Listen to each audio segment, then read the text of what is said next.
जी, मन कैसे रुके? तो उड़िया बाबा ने उत्तर दिया, नियम पालन से। यदि हम नियम पर दृढ़ रहें तो मन हमारा क्या कर सकता है? नियम तो परमात्मा देखता है। हम लोग नियम पर दृढ़ नहीं रहते, इसी से हमारे देश की दुर्दशा है। संध्या वंदन तक का नियम जाता रहा है। भजन करने के लिए नियम की बड़ी आवश्यकता। हाँ, बड़े नियम की आवश्यकता है। तो जैसे प्रातः काल से सायंकाल तक की हर व्यक्ति की अपनी एक दिनचर्या होनी चाहिए। ऐसा नहीं कि आज हम 4 बजे उठे, कल 7 बजे उठे, पर फिर मन को आप कंट्रोल नहीं कर पाएंगे। मन के लिए एक दिनचर्या होनी चाहिए कि हमको 10 बजे सोना है, 4 बजे उठ जाना है, तो फिर 4 से 4:15 नहीं होना चाहिए। 4 बजे उठ जाना, ऐसा नियम बना ले। और उठ करके हमको थोड़ी देर नाम जप करना है, थोड़ी देर हमें वाणी जी का गायन करना है, थोड़ी देर हमें ध्यान, एक अपनी दिनचर्या। फिर हम अपने संसार के कार्य के नियम, जो संसार के कार्य हैं, उनको भी करते हुए भगवान को समर्पित करें। जैसे जो पद में है, जो आपको राष्ट्र सेवा मिली है, जो आपको समाज सेवा के पद मिले हैं, या आपको जो घर की सेवा के कार्य मिले हैं, उनमें बहुत धर्म पूर्वक आचरण होना चाहिए। अगर आप अधर्म आचरण करते हैं, अपने पद का दुरुपयोग करते हैं, तो आप सुबह जग करके थोड़ा माला चला लीजिए, फिर भी आपका कल्याण नहीं होगा, क्योंकि आप अपने पद का, अपने सेवा का दुरुपयोग कर रहे हैं। जैसे हम जानते हैं कि अधर्माचरण है, ये अधर्मी है, हमें पता है दोषी है, और वो हमको कुछ धन दे देता है, और हम उसको मुक्त करवाने की बात सोचते हैं, और जो निर्दोष है उसको फंसा देते हैं। अब तुम चाहे जितना माला चलाने की कोशिश करो या दान पुण्य करो, वो तुम्हारा अधर्म आचरण, वो अधर्म का धन तुम्हें सतमार्ग में नहीं जाने देगा। नियम लेना चाहिए कि जिस पद में है, जिस धर्म में है, जिस कर्तव्य में है, चाहे कुछ भी हो जाए, हम अपने कर्तव्य से विमुख नहीं होंगे। जितना जप महान है, उतने कर्तव्य महान है। दोनों बातें समझना है। माला फेरा और इसके बाद बेईमानी, अधर्माचरण, इनका कोई नियम नहीं है कि हमें कैसे चलना है, तो वो माला काम नहीं कर पाएगा, क्योंकि उसका तभी सत्य भाव माना जाएगा माला जपला जब धर्माचरण है। धर्माचरण नियम से। बोले वो बड़े कट्टर नियम वाले हैं, उनको घूस नहीं, आप उनको भयभीत करके नहीं काम करवा सकते, प्रलोभन में काम नहीं करा सकते। ये हमारी गृहस्थी है ना, तो गृहस्थी के पालन के लिए धन चाहिए, और धन के लिए हम धर्म को आगे रखें, धन को नहीं। धर्म को, हमारा कर्तव्य क्या, प्रायः जैसे पूज्य बाबा ने कहा, आज हमारे देश में बहुत दुर्दशा हो रही है। दुर्दशा हो रही, क्यों? क्योंकि सब अपनी जगह से गलत हो रहे हैं। अगर अपनी जगह हम ठीक रहे तो हमारी दुर्दशा नहीं होगी। हमारा भजन कम होगा, लेकिन हम धर्म से चल रहे हैं तो हम विजयी होंगे। हम भगवान को प्रसन्न कर सकते हैं, क्योंकि हमें जो कार्य मिला है वो भगवान का ही कार्य, सृष्टि भगवान का कार्य। जैसे नए बच्चे कुछ वकालत पढ़ रहे थे, तो यहाँ के प्रश्न किया था कि हम जानते हैं कि वो दोषी नहीं है, हम जानते हैं कि वो दोषी है, पर दोषी हमें पैसा दे रहा है, तो हम वकालत पढ़ी इसीलिए, हम उसको जिताएंगे, तो ये क्या कोई पाप है? तो उनका खुला पाप है। बोले नहीं, हमारी कोई ऐसा कंपनी दो, ऐसा कुछ बोले कि हमारी कंपनी को ये सिखाया जाता है, तो हमको तो ये करना ही होगा, अगर नहीं करेंगे तो हमारी वकालत का मतलब क्या रहा? तो नहीं, वकालत का मतलब अधर्मी को मुक्त करवाना नहीं है। वकालत का मतलब अधर्मी के सबूत एकत्रित करके उसको दंड दिलवाना है, और धर्मात्मा को मुक्त करवाना है। अब इसके लिए आपके पास अर्थव्यवस्था अगर कमजोर भी है, तो धर्म व्यवस्था आपकी पूरी है। धर्म व्यवस्था ठीक है तो परिवार स्वस्थ रहेगा, सुखी रहेगा, भगवान आप पर प्रसन्न रहेंगे। अच्छा, फिर हमने तर्क रखा कि जैसे आपकी बहन के साथ कोई गलत व्यवहार करे, वो आपको पता है, और वो आपको 10 लाख रुपया घूस दे, तो क्या आप उसका पक्ष लेंगे? नहीं। तो फिर दूसरी बहन के साथ किया है।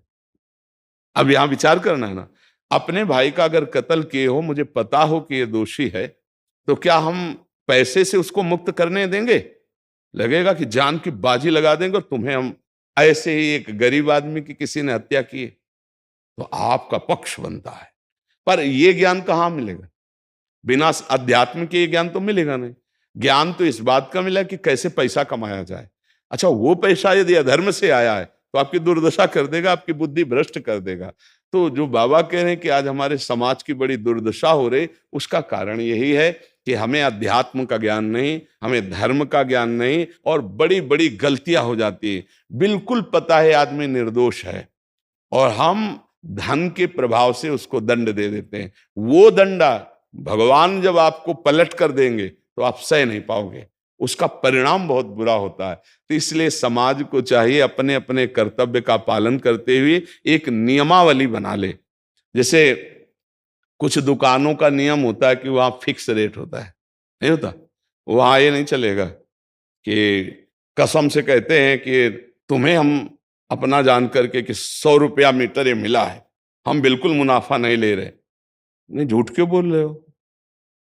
दुकान खोले हो मुनाफा के लिए, झूठ क्यों बोल रहे हो? नहीं लेंगे मुनाफा, हम जितने का लाए हैं उससे मुनाफा लेंगे, पर 120 रुपया मीटर देंगे। कपड़ा बढ़िया है, नाप फिट है, इससे नीचे नहीं उतरेंगे, हमें सफाई देने की जरूरत नहीं है कि हम कसम खाते हैं या ऐसा। हम जानते हो ये बिजली है, दुकान है, नौकर लगे हैं, तो इसका मुनाफा लेने के लिए दुकान खोलें, कोई दान करने के लिए तो नहीं। तो सबको पता है मुनाफा लेगा, लेकिन एक फिक्स दाम, उससे 10-20 रुपया का मुनाफा लेकर के हम उसको बेच रहे हैं। लेकिन झूठ क्यों बोले? बोले झूठ के बिना धंधा नहीं चलता। नहीं, ऐसा नहीं है। अब असत्य बोलोगे तो उससे जो आपको मुनाफा मिलेगा वो आपकी बुद्धि भ्रष्ट करेगा, और सत्य है कि मुनाफा के लिए है वही चीज, और आप एक फिक्स रेट में दे रहे, बढ़िया है। अब अगर आप कोई मिलावट करके भोजन सामग्री दे रहे हैं, आपको पता है, तो जो खाने वाले के हृदय में बैठे हुए भगवान हैं वो तुम्हारे जीवन में मिलावट कर देंगे, तुम्हारा जीवन महान दुखमय हो जाएगा। ये कहां समझा जाता है? एक आदमी सिंथेटिक दूध बना रहा है, उससे कहो ये अपने बच्चे को पिला, नहीं पिलाएगा।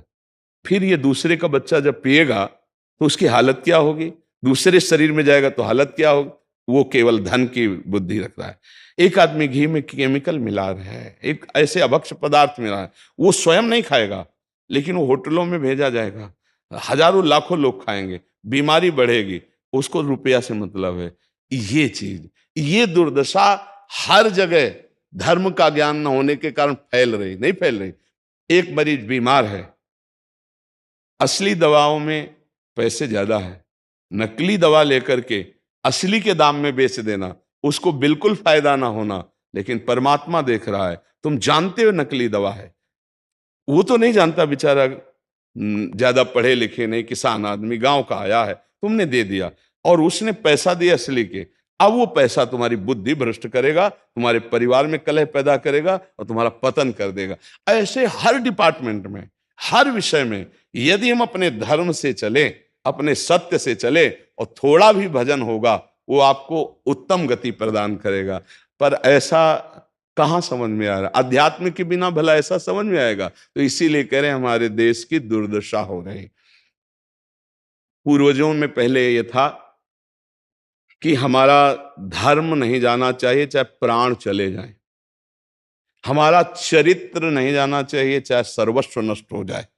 आज इसकी कोई परवाह नहीं, तो उसी से बुद्धि भ्रष्ट हो जाती है, जीवन एक पशुवत आचरण वाला हो जाता है, और वो अपने को बड़ा सुखी समझने लगते हैं कि हमारे पास बड़ा वैभव है। लेकिन प्यारे, उस दिन को याद करो जिस दिन तुम्हारा आखिरी समय होगा, ना तुम्हारा फार्म हाउस जाएगा, ना महल तुम्हारा जाएगा, ना बैंक बैलेंस जाएगा, ना कोई व्यक्ति, और ना ये शरीर। अब तुम्हारे कर्म तुमको भोगवाएंगे। उस समय की कौन याद करता है?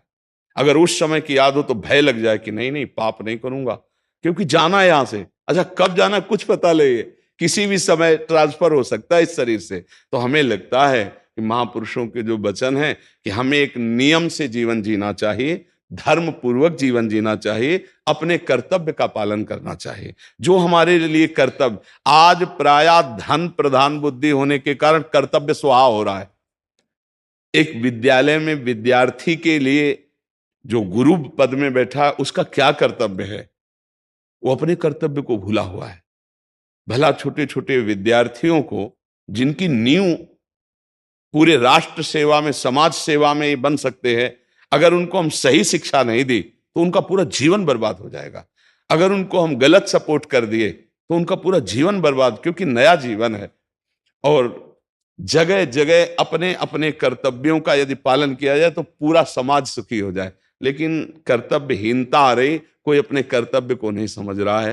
तो यही बात महापुरुष जनों को दुख लगता है कि अगर सब अपने कर्तव्य का पालन करें, धर्म का पालन करें, भगवान का नाम जप करें तो सब सुखी हो जाए। सुख सब चाहते हैं और आचरण दुख वाले करते हैं, इसीलिए सुख नहीं मिल रहा है, परिणाम में हमें दुख मिल रहा है। सच्ची मानना, वो रुपया पूरे परिवार में अशांति पैदा कर देगा। और धर्म पूर्वक 100 रुपया लाओगे और 4-5 परिवार के बैठ के नमक रोटी खाओगे, आनंद से सोओगे, बड़ा प्यार रहेगा, भगवान की कृपा रहेगी। पर ये बात समझ में नहीं आती है। तो ये वृत्ति अगर छोड़ी ना जाएगी तो कुछ भी कर लो, कहीं भी दान पुण्य कर लो, लाभ नहीं मिलेगा। अगर दान देने की बात कही गई है तो धर्म पूर्वक कमाए हुए धन से। अगर आप मेहनत से कमाए हो ना, 10 रुपया दे दोगे ना, तो 10 रुपये का वो आटा लाके अगर 2 रोटी खाएगा तो खूब वजन होगा। और आप 1 लाख रुपया बेईमानी का रख दोगे ना, तो बैठे बैठे वो गंदा ही सोचेगा, वजन नहीं होगा। उसका गंदा सोचना और आपका गंदा करना दोनों मिल करके, उसके कारण भी तो आप बने ना, तो आपका ही पतन हो जाएगा। उसको तो भगवान बचा लेंगे क्योंकि भगवान की शरण में है। तो मुझे लगता है अधर्म के धन से कभी किसी को लाभ नहीं मिलता। तो अपने कर्तव्य का पालन करते हुए यदि नाम जप किया जाए तो बहुत जल्दी हमको लाभ प्राप्त हो जाए। बहुत सुंदर मतलब ये चर्चा होती है, अगर आप लोग इसको धारण कर लें तो निहाल हो जाएंगे। सच्ची कह रहे, ये जो बातें हैं ये बहुत सुंदर जीवन को पुष्ट करने वाली हैं, पर आप धारण कर लें तो बात है।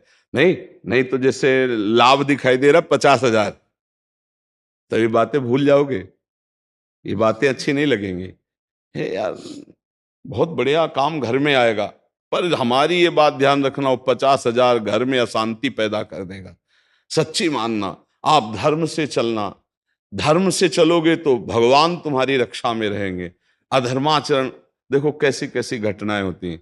बढ़िया कार है, फिल्मी गाना लगाए चल रहे हैं, और वो एक्सीडेंट हुआ, आग लग गई, बाहर निकल ही नहीं पाए, वो अंदर ही जल गए। क्या हुआ? ये करोड़ों रुपए की कार भूंज दिया तुमको अंदर ही बैठाल के, धू धू करके आग लग गई, अंदर जल। ऐसे जलना चाहते हो या भगवान के आनंद में चिंतन करके शरीर छोटे हो फिर दाह संस्कार हो ऐसे कि सब लोग भगवान के नाम का कीर्तन करते ही जा रहे, फिर आपका अंतिम संस्कार वहां जीवित जल गए? क्या हो सकता है? एक एक पल तुम्हारे कर्म का हिसाब